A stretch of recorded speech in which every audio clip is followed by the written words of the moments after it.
The opinions expressed by the host and guests in this show are not necessarily the views of Children's Health Defense.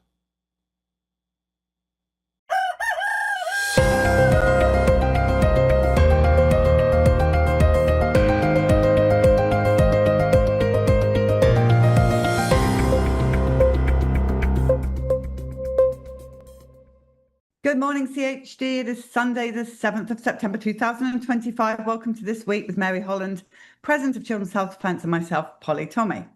Well, Mary. Oh my goodness, Polly. Good morning. And yes, we've had quite a week this week. We have. Well, look, let's start with our first article. Brenda Belletti getting this super fast out on the Thursday. Sparks flies RFK Jr. tells senators CDC failed Americans during COVID. In a contentious Senate hearing, senators called on the US HH Secretary Robert F. Kennedy Jr. to resign, citing the firing of CDC Director Susan Monarez and recent changes to vaccine recommendations. Kennedy defended his record at HHS and accused public health officials in past administrations of failing to address the epidemic of chronic disease. Well, Mary, you were there. I was there. Right, there was a long line of people to get in. It was an absolutely full and rather small hearing room. And as you point out, Polly, every Democrat on the Senate Finance Committee, which was the committee he was before, every single one had signed a letter that morning asking for him to resign. So it was, it started off in a contentious place. I thought that Secretary Kennedy did an excellent job of fending it off. But as Senator Ron Johnson, who we've met with recently, said, it was literally abuse. It was literally abuse. These people in general did not really want to hear his answers. They wanted to grandstand. They wanted to showboat. And Secretary Kennedy called them out on that. He's like, do you want me to answer a question or do you want to showboat? And for the most part, these people were making comments. And to me, Polly, it just showcased the level of dysfunction in the Congress. Nothing could possibly get done in that kind of context. And the press was there and the cameras were there. There was one outburst at the very beginning of somebody who was very angry at Secretary Kennedy, and that person was taken out of the room and arrested. It was sad, frankly. At the end, the chair, Senator Crapo, said to Secretary Kennedy, in closing, this has been a long morning, would you like to add anything? And he said, I will show mercy and, have you adjourn the session.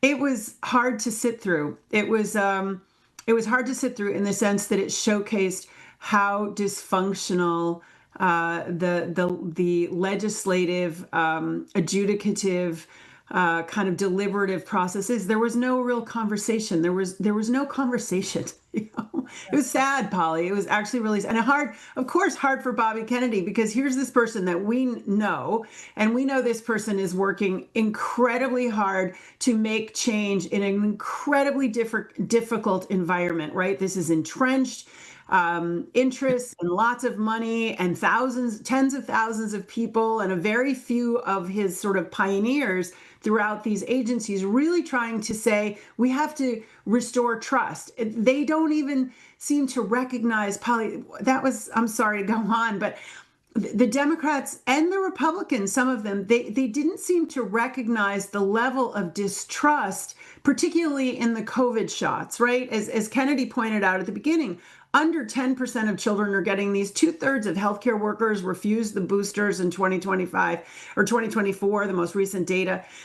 But they don't seem to recognize that. They were concerned about what if you can't get a COVID shot in a pharmacy? Like they had no idea. It was as if, Polly, they had no idea of one of the articles that we'll talk about later in the show about the excess mortality, about the over, 1.6 million reports to VAERS of all the harms from the COVID shots.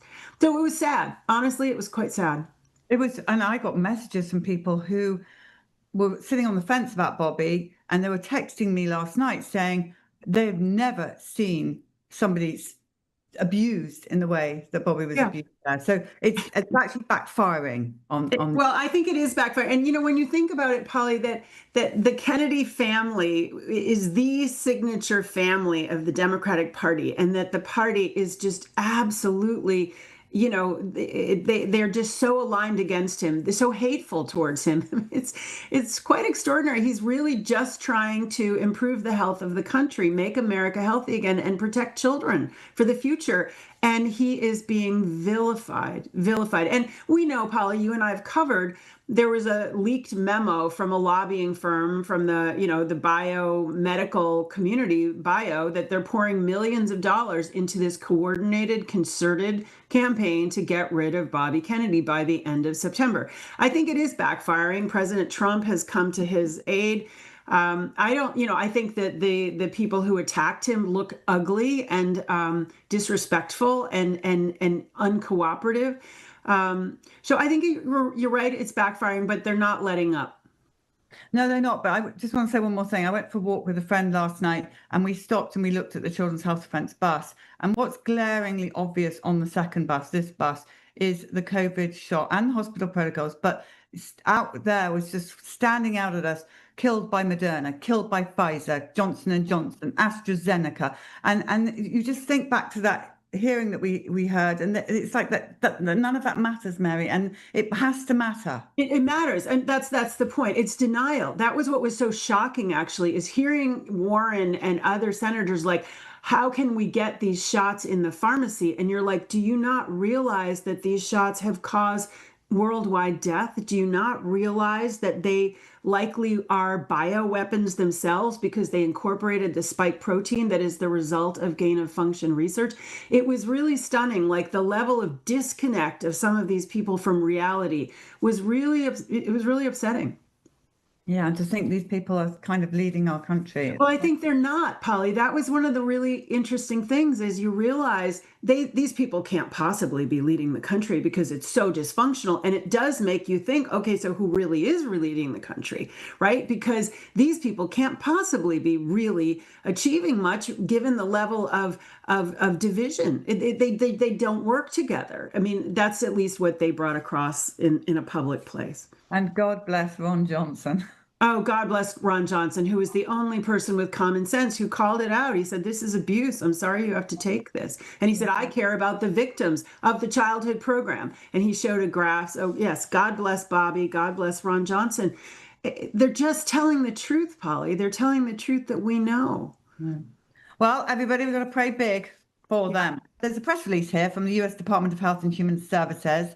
HHS reinforces religious and conscious exemptions from childhood vaccine mandates. A letter was issued notifying state awardees of the Vaccines for Children program that participating immunization programs and program registered providers must respect these state religious exemptions from vaccine mandates. Robert F. Kennedy Jr. says today's letter makes clear that providers must respect state laws protecting religious-based exemptions to vaccine mandates. So that's good.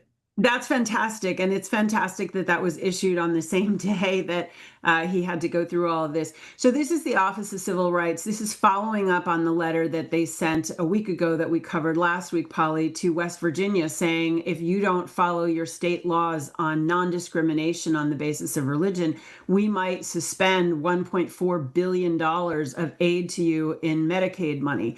And many states have non-discrimination laws about religion.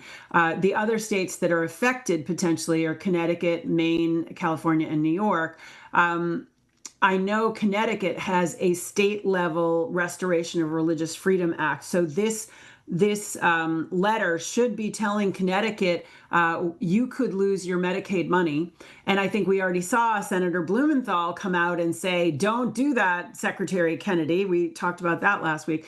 And I think, we and others will be looking at the law in Maine, California, and New York to see if there are strong state laws against discrimination on the basis of religion. So I see, Polly, religious exemptions everywhere in the country are coming. And this letter is on that path for sure. Well, staying with exemptions, this is in the Defender. Children's Health Defense threatens legal action against New York schools that deny medical exemptions. Children's Health Defense sent a letter to all New York State boards of education and superintendents, warning they may face legal action if they continue to refuse medical exemptions certified by students' physicians. Vaccine-injured Sarah Doe returned to class after a federal judge ruled that her medical exemption was valid.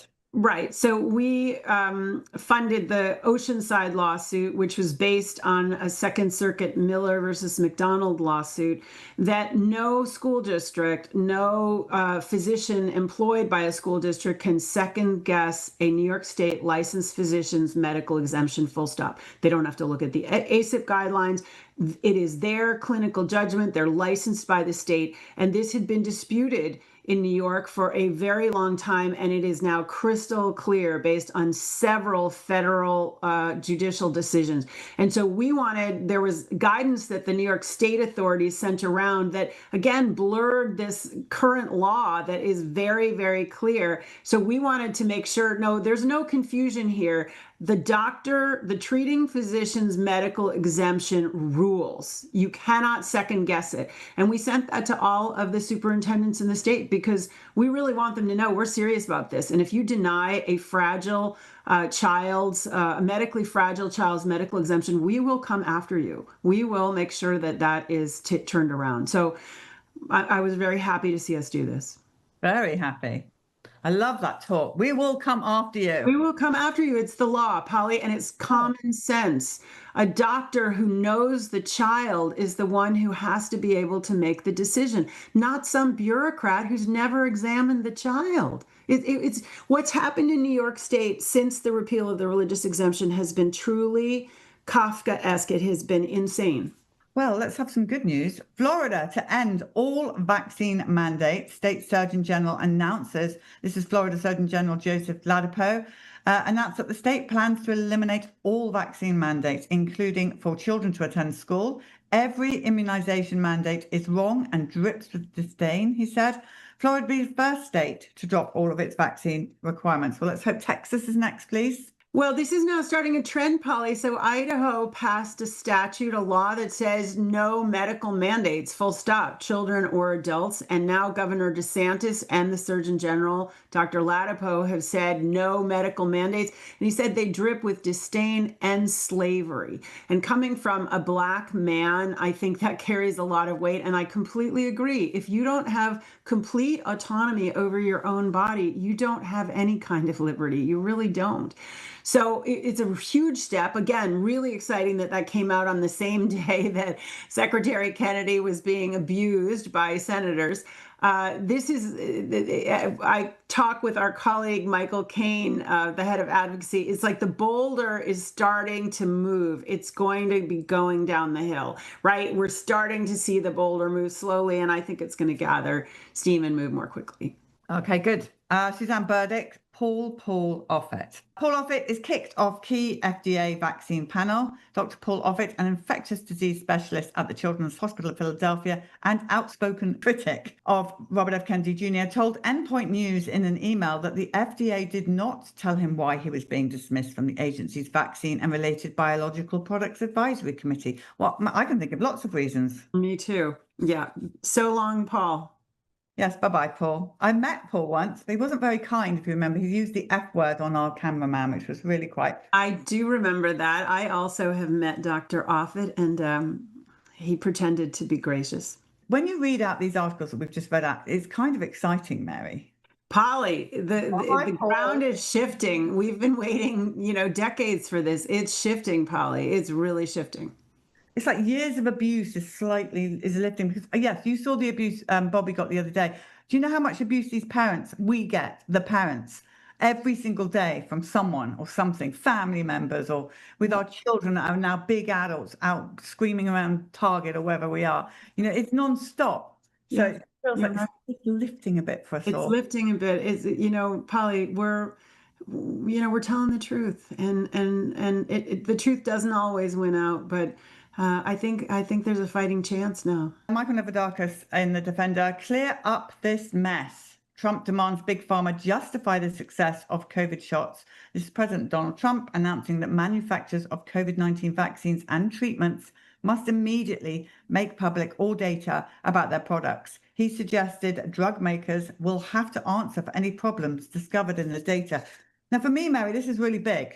Very big. Yes. So this is the president on Monday, knowing that Secretary Kennedy was going to go before the firing squad in the Senate on Thursday, coming out and saying, Pfizer, you're on the hot seat. I'm being told that there were serious problems with these COVID shots. You've told me that they were brilliant and Operation Warp Speed was the best.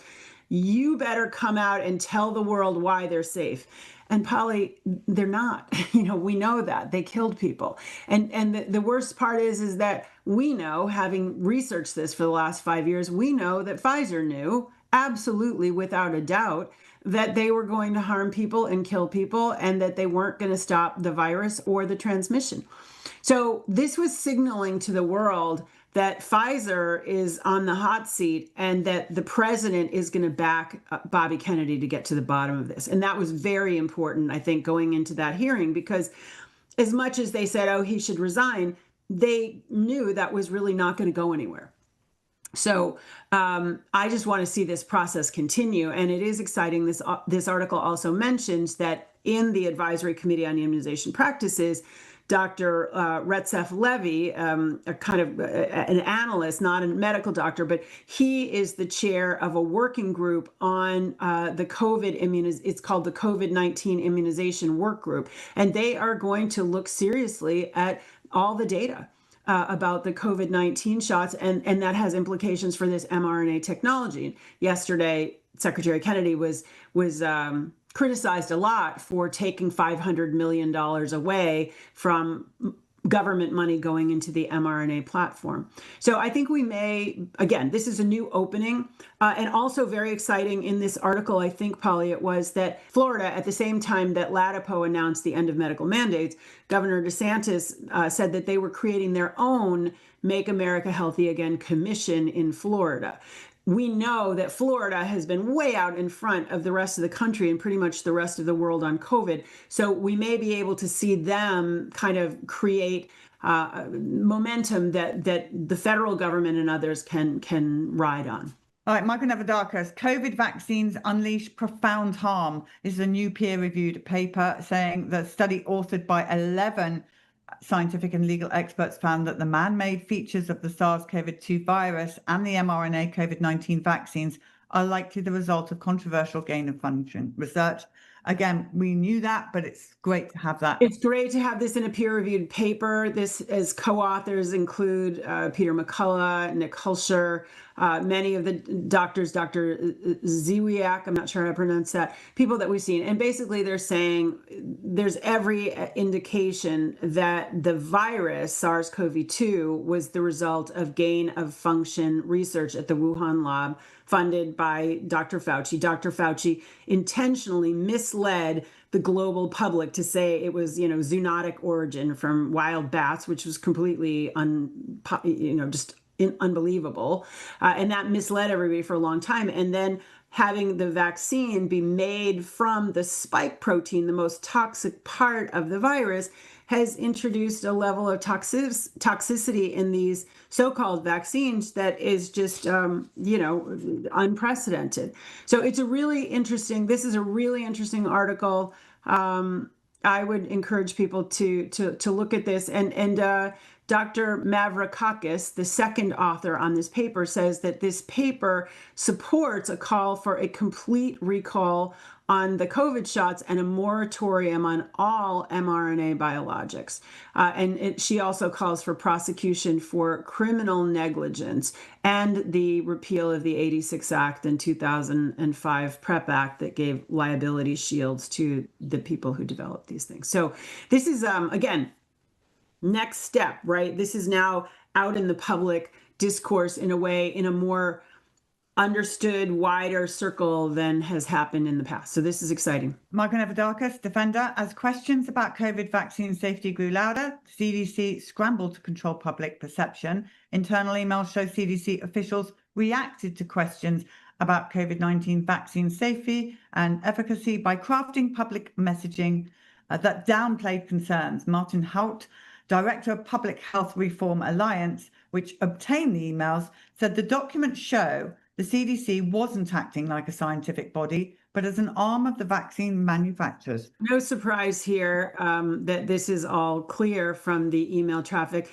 Sayer G is quoted here and says, it shows this obsession with uptake at all costs. And Secretary Kennedy said this, at the hearing. It's kind of a religious, almost, it's a religious issue. It's about the narrative control. They don't really care what the reality is. It's like vaccines forever, always. They're safe and effective, safe and effective, safe and effective. It's a mantra. I liked it when he said, we can't even have a grown-up conversation about it. Right, exactly. Brenda Belletti, federal court reopens case of 24-year-old who died of COVID vaccine-induced myocarditis. The lawsuit against the Department of Defense filed by the family of George Watts Jr., a 24-year-old college student who died from complications of COVID-19 vaccine-induced myocarditis. Watts believed he was getting Pfizer's fully licensed Comirnaty vaccine, but instead received Pfizer's BioNTech vaccine for emergency use. And that is the same story as pretty much every military person that took shot. Yeah. So this is a lawsuit that we have funded, Polly, and this is a big triumph, right? So this case is the only case that has ever been brought in the federal district court under the PrEP Act. As it's required to be filed there, saying, and the only basis on which you can sue there is willful misconduct. And we have alleged on behalf of this young man, George Watts Jr., who died, that that it shows willful misconduct. He waited literally to take the vaccine until he believed that it was licensed. And the Department of Defense said it's now licensed and it's been approved and go get your shots. So he went to go get his shot. He developed myocarditis. It's unambiguous that he died from the shot in a heart attack. So this is a case alleging that they knew that the only thing that was available was the emergency use authorization Pfizer BioNTech shot, not the licensed Comirnaty. And what happened was this case was dismissed in September last year, September 2024. And Ray Flores, the attorney on this case who works closely with us, realized that this was dismissed by a single judge, and yet the statute 2025 PrEP Act requires it to be 3 judges. And so the new judge here, it took a long time, actually reversed the dismissal. He vacated the other judgment, and they will create a 3-judge panel, which they're required to do. So that actually, Polly, is encouraging to me, because when you have 3 judges actually look at this, and we're a little further away from all of the craziness of COVID, maybe some of them will understand some of the really important arguments that this statute itself is unconstitutional. And what the Department of Defense did was a classic kind of, we called it a bait and switch, Polly. They said, oh, come take your shot, saying it's licensed, but the only thing that was available at the time were unlicensed shots. They were emergency use authorization. So anyway, very exciting that this case is back on the agenda. We'll see who the 3-judge panel is going to be, and we'll see how far we get.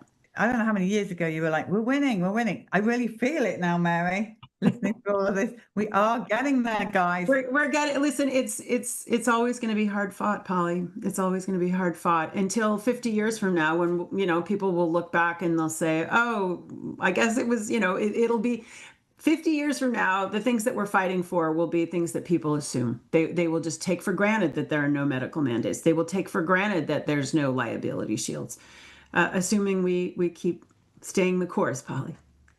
Absolutely. Okay, well, Michael Nevadakis here. CDC must create medical codes to track COVID vaccine adverse events. An advocacy group says this is React 19, an organization representing people injured by the COVID-19 shots. They petitioned the CDC requesting that medical codes be established to track these injuries and deaths linked to COVID. Without these codes, there is no accurate way to track adverse events, one former medical coder said. If they don't have codes, it doesn't exist. That's one of the reasons why those sort of ignorant senators are like, oh, there is no injury. There are no injuries from COVID because they're not categorized that way. Everything right now, Polly, is being categorized as long COVID, even when it's actually COVID vaccine injury. And they point out in this article that Germany actually does have a code for vaccine injury. And there's thousands of people, tens of thousands of people who are injured. So it's crazy. We're waiting 4 years since the vaccine rolled out for there to be a code for vaccine injury for this. And again, that just goes to a kind of criminal neglect. It really does. Well, this is an op-ed in The Defender by Ralph Abraham, the Louisiana Surgeon General. The headline is American Academy of Pediatrics has lost its way. The AAP thinks they know better than any parent or doctor in this country and wants you to bend to their will while they hold your child down and give them whatever pharmaceutical product they choose. So this is a great one, Polly. You know, this is an MD. This is the Surgeon General of the state of Louisiana. This is somewhat similar to the editorial that we talked about last week that had been written by Dr. Clayton Baker. But we're starting to really break through, right? Dr. Latipo, Dr. Abraham, Dr. Baker. They're really calling this out with really strong language that we can relate to, like slavery. Here, Dr. Abraham is saying the lack of choice of these mandates coupled with the liability protection is egregious, right? That's his word. And he said, you can't trust the AAP. It's captured. And he said, we have to rally behind Secretary Kennedy and President Trump. We have to restore trust to these institutions. They are no longer trustworthy. I mean, I think AAP should just go the way of the dinosaur, as we talked about last week from Clayton Baker. But CDC, if we're going to have a CDC, we have to make it trustworthy again, which it's not right now.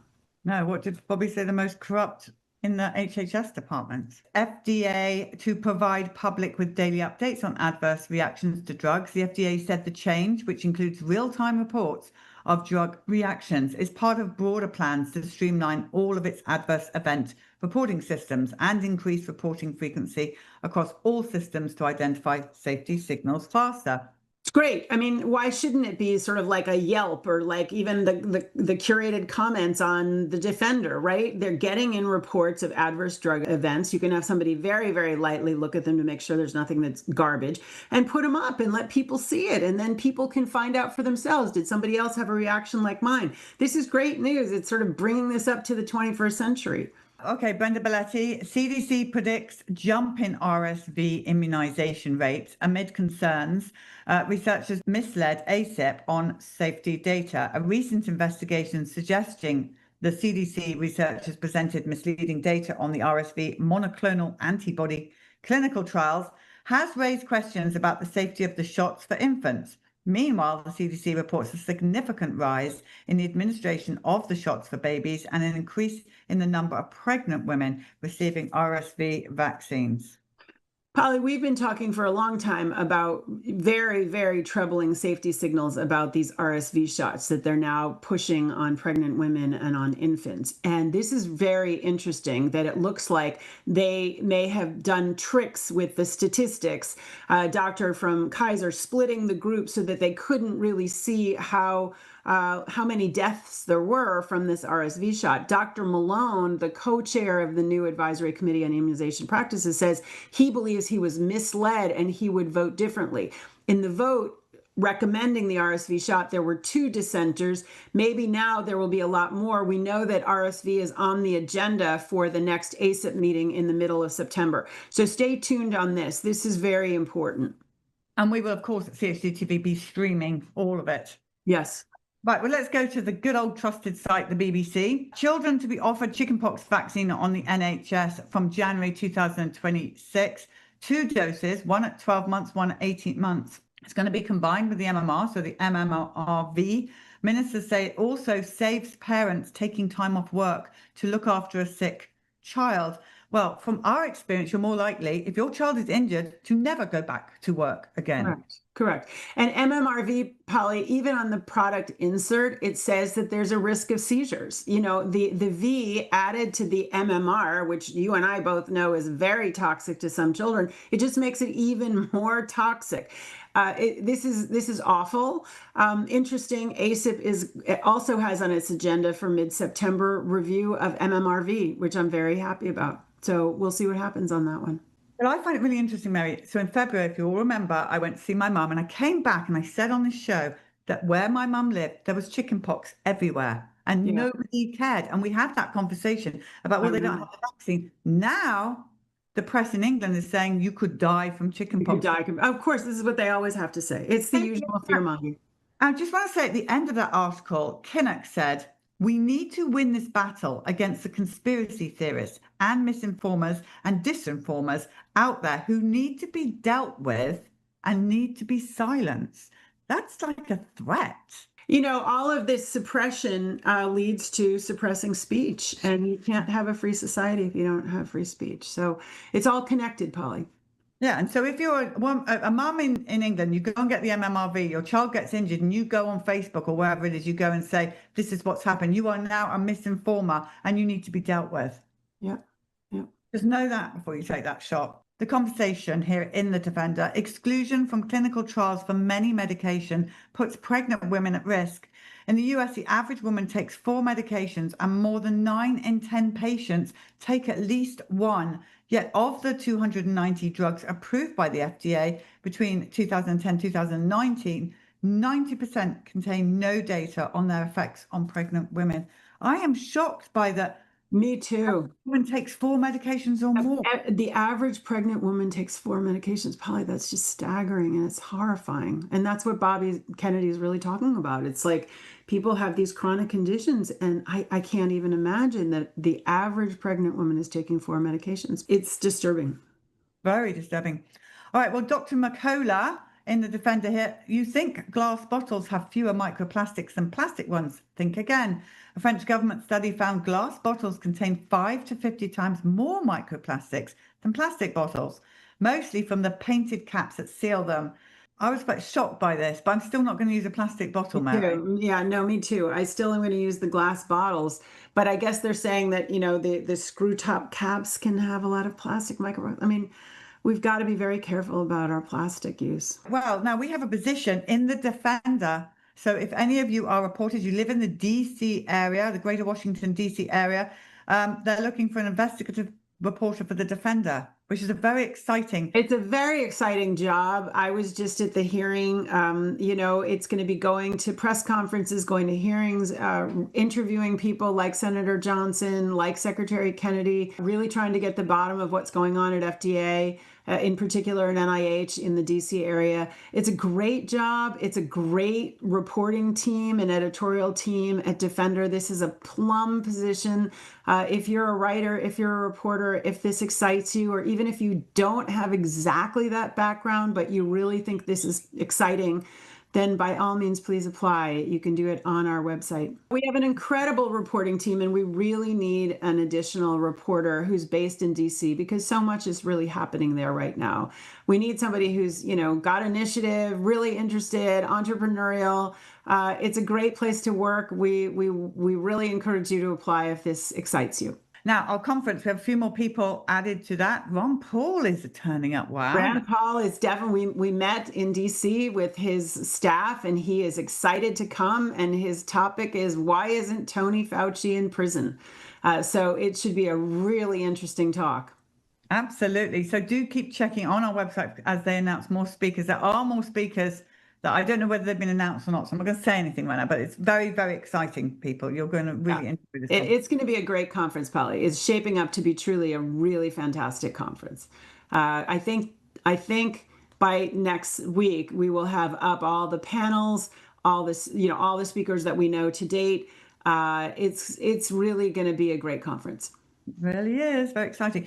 Well, tomorrow we have a very unusual show on Good Morning CHD. We have Dr. Suzanne Humphries. She's going to be live tomorrow, and she is going to be answering your questions. Do not send them in advance. Get on that chat. We've got Tessa that's going to be ready there with your questions, and she's just going to live answer your questions. She did say, as long as they're not very silly ones. But yes, so that's very exciting. So that's a whole hour tomorrow, and we're just going to give her the whole hour for that. Super. Live on CHD TV. So it's exclusive. Very excited about that. So do join in, get your questions ready. But now we're going to go to our geoengineering segment, and then we're going to go to our story of the day. So pray big, stand firm, never settle. I'll see you tomorrow on Good Morning CHD. Mary and I will be back next week. Bye, everybody.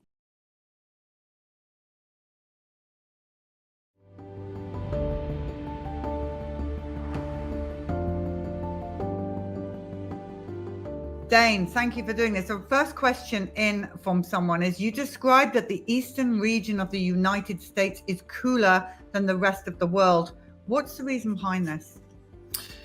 Actually, if I could describe that more accurately, as less warm than the rest of the planet. Since 2013, the surface temperatures, departure from normal surface temperatures, in the eastern half of the U.S. lower 48 have been markedly cooler overall or less warm than the rest of the world. So that's an indication of the largest military in the world, the U.S. military, that has 3 times more jet aerial tankers, which are a primary component of the climate engineering operations, that they are using that massive military to keep the most populated portions of the U.S. more anomalously wet and cool than the western half of the U.S., than the rest of the world. So people that live in those areas can't imagine why everybody's so concerned about what's happening around the world, because it's not so bad where they're at.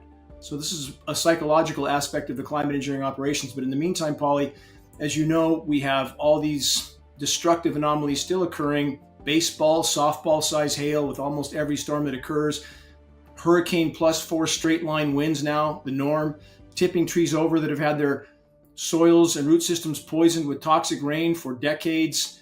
Trees fall over now every time the wind blows. So again, regarding the eastern half of the U.S. lower 48 and that being anomalously less warm than the rest of the world, part of the psychological operation of climate engineering and events, I'll leave it at this, like the blizzards in New Orleans and Florida, also part of the psychological operations, chemically nucleated, that's chemical snow, literally. What didn't they tell us during that time frame? It was above freezing and raining in much of the Arctic. So again, people need to look at the wider horizon. The world is bigger than their front porch. Well, and we're seeing images coming in of huge size hailstones. People are sending those images in. I mean, they're not heard of back in my day. That's a direct result of what's called an endothermic reacting element. These are patented processes. They're seeding clouds with what amounts to similar endothermic reacting materials that you might have in your ice pack in your first aid kit that can sit on your shelf for 20 years at room temperature. You mix those chemicals together, you have ice instantly. And they're using similar patented processes to seed cloud moisture. That creates a cold, dense layer of air that sinks to the surface, lowers temperatures, again, confuses people as to the true state of the climate. So the consequences are irrelevant to them. If they do immense damage with constant hail, they don't care. If you want to see the epitome, if your listeners and followers for CHD want to see the epitome of chemical ice nucleation, search Lake Michigan ice balls. Look at those photographs. 75-pound basketball-size spherical balls coating beaches. It's happening in many locations around the world. That's not nature. Oh, and it kills people. It kills animals. It kills. Oh, yes. It definitely does. In fact, the extreme of this, it comes in many forms, chemical ice nucleation. It depends on the weather circumstances at the time. But in 2013, we had 100,000 cold hardy cattle in South Dakota killed from an October flash snowstorm. 100,000 cattle. At the same time, and we recorded these maps, Polly, because they were quickly taken offline, while it was snowing in South Dakota, snow that started at 40 degrees, by the way. Why did it start snowing at 40 degrees? At that exact window in time, it was 85 degrees and raining in Chicago, 89 degrees and raining in Kansas City. How in the world could you possibly have an October 4 snowstorm that kills 100,000 cattle in South Dakota? 2 days later, of course, there was no chemically frozen material left. All these cows were laying around in the mud, dead. In South America, cold hardy alpacas, same process, killed 250,000 of them.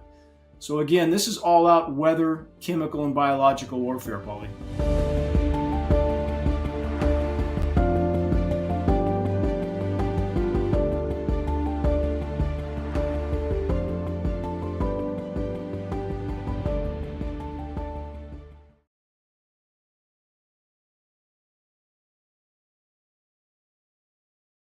My name is Dr. John Witcher, and I've been a medical doctor here in Mississippi for 25 plus years. I'm a general practitioner, emergency room doctor, and hospitalist. And I'm Brooke Witcher, his wife.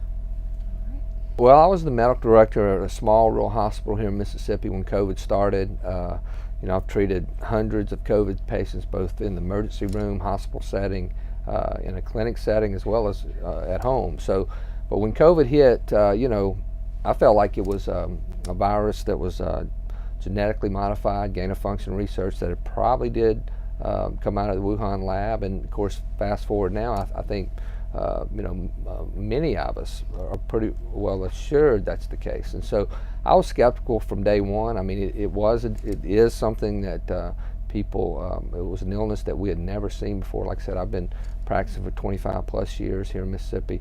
It was a new illness, something that was that I had never seen before, but I was skeptical that it was a bioweapon from day one, really, to be honest. What are you hearing in the media? What starts happening in your hospital? Yeah, well, in the hospital, you know, we started treating COVID patients. You know, I think we had a 69-year-old female that was probably one of the first COVID patients in Mississippi. She was very ill. You know, I used the Zelenko protocol. I mean, it was not just him, but it was many doctors at that point. I mean, in the literature, azithromycin, zinc, these medications were, you know, I think many doctors, even here in Mississippi, were using those medications to treat patients, and so was I. And so, but quickly, the hospital administration, pharmacist, committees said that we could not use azithromycin or zinc or any of these medications to treat COVID patients, and so, of course, then they started pushing remdesivir at that point. And so they start censoring what you can and can't do. Has that ever happened to you before as a medical professional? Not to that extent. I mean, there's always, you know, when you work in a hospital setting, there's a formulary they want you to use. You know, it's usually based on, you know, cost effectiveness, etc. But not to this extent. It was you're going to follow these protocols that are being presented here, and really, you know, now with electronic health records, as soon as you diagnose the patient with COVID, really the orders were kind of just came out, and the pharmacy committee was kind of overseeing that, and so we really didn't have a choice on what medications these patients were put on.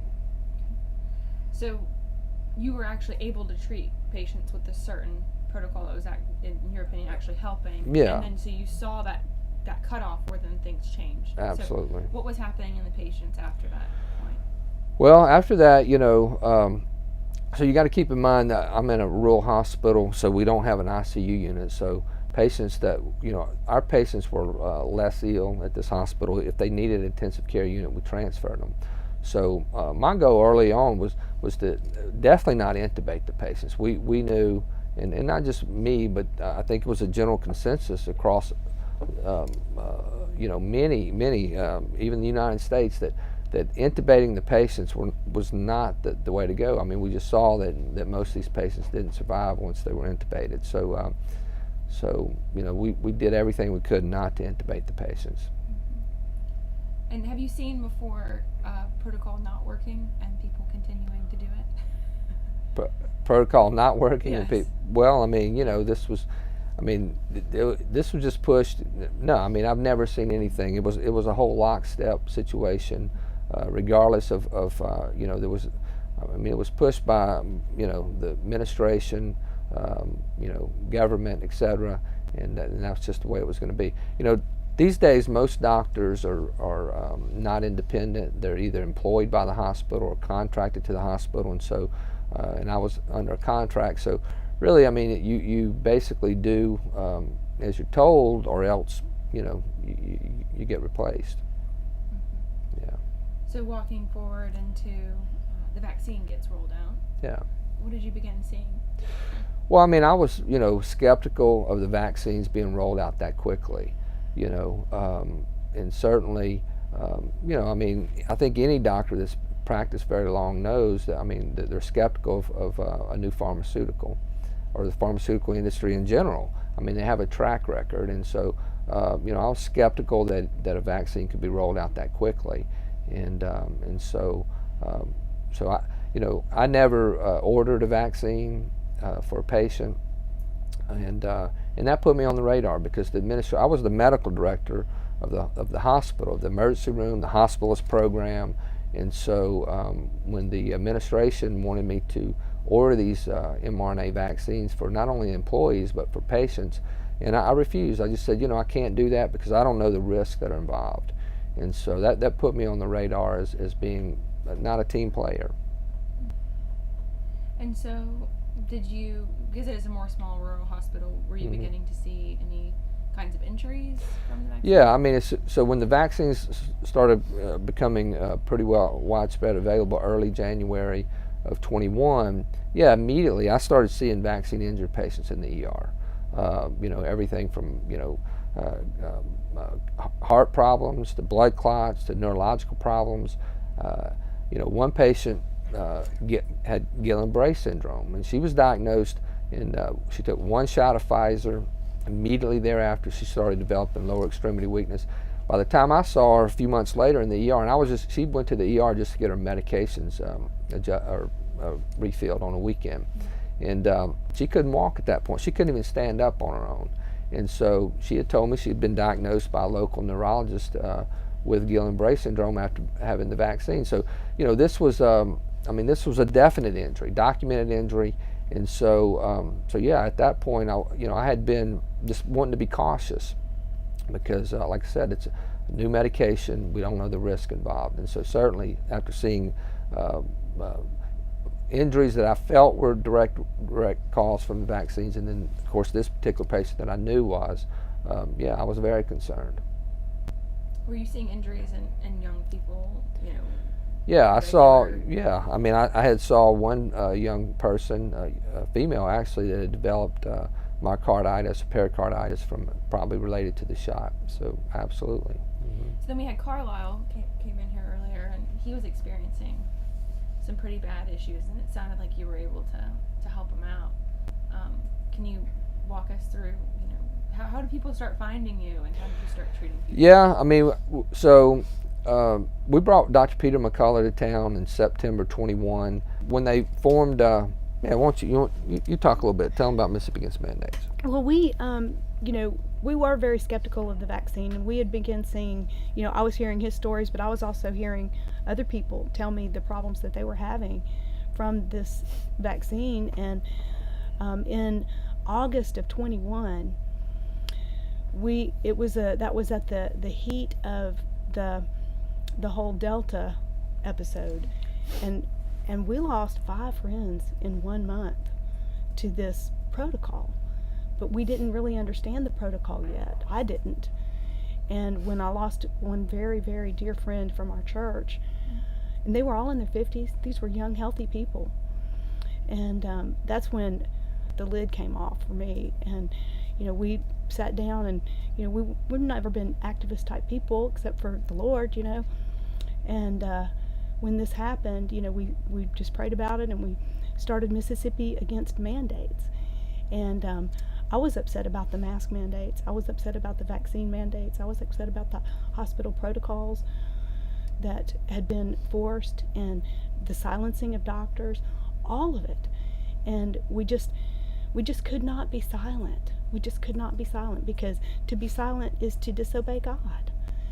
And we just had to stand up. And so we tried to group with other people that were, already in this movement that was new to us. We had just at that time watched Vaxxed, the Del Bigtree production, and we were shocked. We were appalled at what we learned. And so that's when we started, trying to group and trying to motivate others to stand up against these. And because of Johnny's medical background, we wanted to protect other hospital people who also clearly saw the harms that were being done with this vaccine, to not have to be forced to take it. And then students started being forced, and then they started trying to push it on pregnant women. It just seemed like the gloves were off. And so that's when Johnny made contact with Dr. Peter McCullough, and we organized a big event, and that was in October of 21. And he came out and he spoke to, about 500 of us, and there was a lot of physicians that were there incognito, you might say, and on the down low. And we invited all the Congress people. We invited everybody to come. And I'll pass it back to you, honey.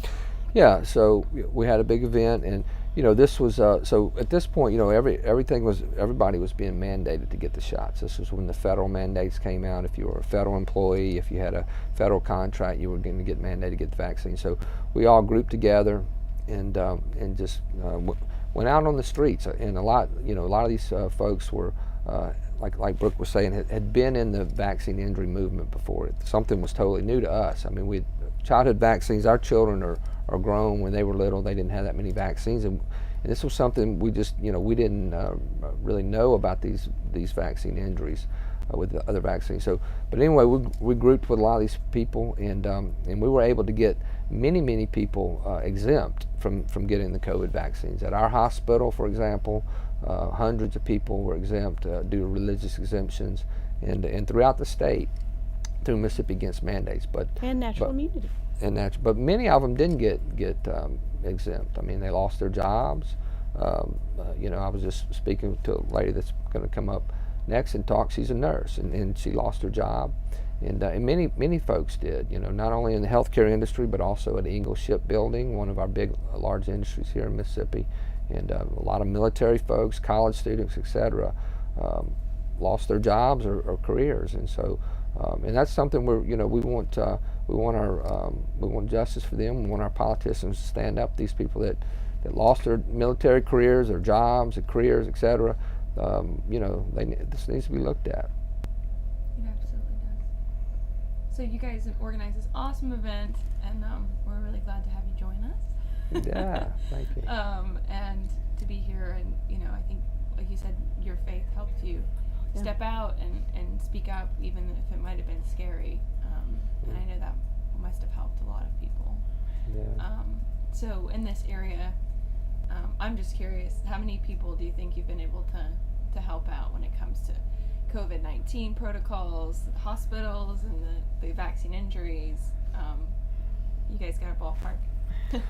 Yeah, I mean, it's countless. Yeah, it's countless. we've helped a lot. I mean, I've treated hundreds and hundreds and hundreds of COVID patients and COVID vaccine injured patients, and we help try to get people on off remdesivir and onto the Math Plus protocol. Tell them what happened when you did that. And what's that? And tell them what happened when you took people off remdesivir. Yeah, I mean, that was, of course, I was already on the radar for speaking out against the COVID vaccines, and then, when the Delta variant had kind of dropped off. If everybody remembers, there for several weeks, we didn't know Omicron was coming. We didn't know any new variant would come, and so we had lost quite a number of friends. And I, and of course, we brought Peter McCullough to town, and then I was doing a lot of research on Paul Merrick and Pierre Corey's Math Plus protocol, and I talked to Dr. Peter McCullough about it.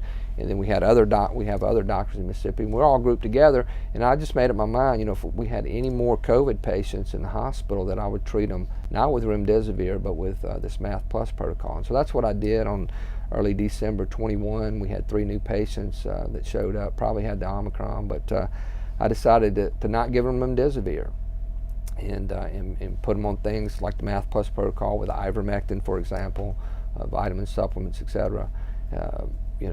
And I was terminated that day. Of course, I was told that they just didn't need me anymore. They didn't, so that was, but from there it was it was a blessing in disguise. I was able to start treating patients out of the hospital setting to keep them. Very night. To keep them from going to the hospital. And I learned that, this Math Plus protocol or variations of that very much does work on these patients. There's not a silver bullet to treat COVID patients, but the combination of things, steroids, blood thinners, vitamin supplements, ivermectin, hydroxychloroquine, breathing treatments, etc.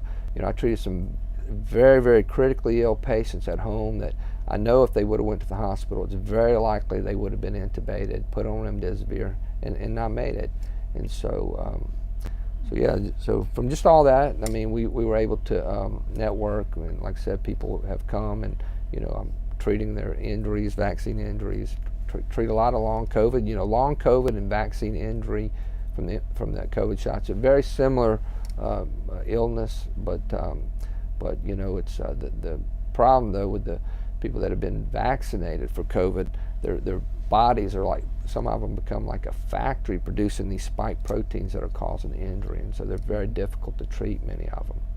He's been on a campaign and joined by many other people in the state to accomplish several goals. And one of the goals is to have these shots pulled off the market until they can be examined and we can do the research and the data, because they know who has had the shot and how long they've lived. If they lived, over 6 months, they know what they died of. We want those things investigated. We want rights for patients, to have their loved ones with them, to have the choice of their care. And, he's worked tirelessly to advocate for these things, but also doctors and nurses and professional people, nobody should be silenced. They passed a amendment in Mississippi. I don't want to say the wrong thing. You want to tell them about that amendment about silencing the doctors? Well, yeah, I mean, the early on, back about right before we brought Dr. Peter McCullough to town, when we started speaking out against the vaccine, the licensure board here in Mississippi put in their policy that any doctor that gave out misinformation on the COVID vaccines would run the risk of losing their medical license. And so this was something and they sent that out to all the doctors in Mississippi via email. And so this really shut the whole discussion down across the state. And so that was one thing that, last year about this time, I worked hard with some legislators to get that reversed, and we did. We were able to get the medical licensure board to take that out of their policy.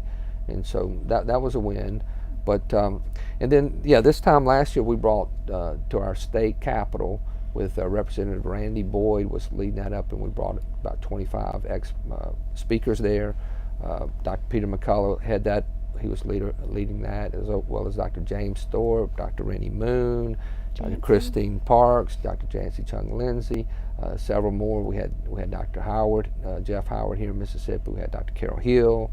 We had Ben Marble. We had many folks, several doctors from Louisiana.